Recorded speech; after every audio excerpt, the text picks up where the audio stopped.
at a meeting today that actually surprised me. He wants to see no crime. He wants to see housing being built. He wants to see rents coming down, all things that I agree with.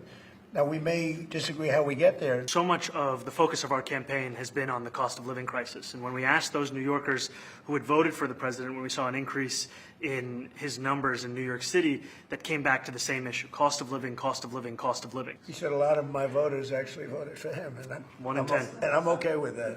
You know, we had some interesting conversation, and some of his ideas really are the same ideas that I have. I think he is going to surprise some conservative people, actually, and some very liberal people. He won't surprise them because they already like him. Just days ago, you referred to President Trump as a despot who betrayed the country.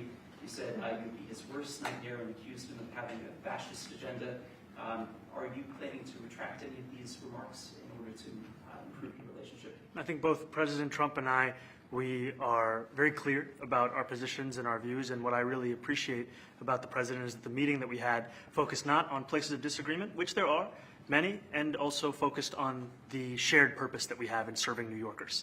And frankly, that is something that could transform the lives of the 8.5 million people who are currently struggling under a cost of living crisis, with 1 in 4 living in poverty. And the meeting came back again and again to what it could look like to lift those New Yorkers out of struggle and start to deliver them a city that they could do more than just struggle to afford it, but actually start to live in it. And I've been called much worse than a despot, so it's not that insulting. Maybe I think he'll change his mind after we get to working together. Are you affirming that you think President Trump is a fascist? I've spoken about... That's okay. You can just say yes. Okay. So. All right. Okay. Yeah. It's easier. Yes. It's easier than explaining it. I don't mind.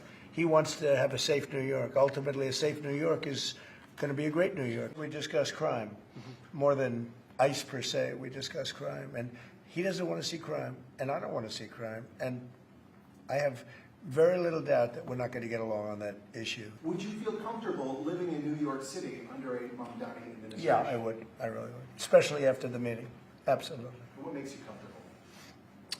We agree on a lot more than I would have thought. I think I want him to do a great job. One of the things I would love to be someday is the mayor of New York City. Being the mayor of New York, and especially now, because I think you're at really a turning point, one way or the other. It could go great, or it can go in a different direction. And I think you really have a chance to make it great. And I appreciate what you're doing. Mr. President, you say you love New York State. I'll be cheering for him. Okay? Thank you very much, everybody. You chose not to answer the question about the city office.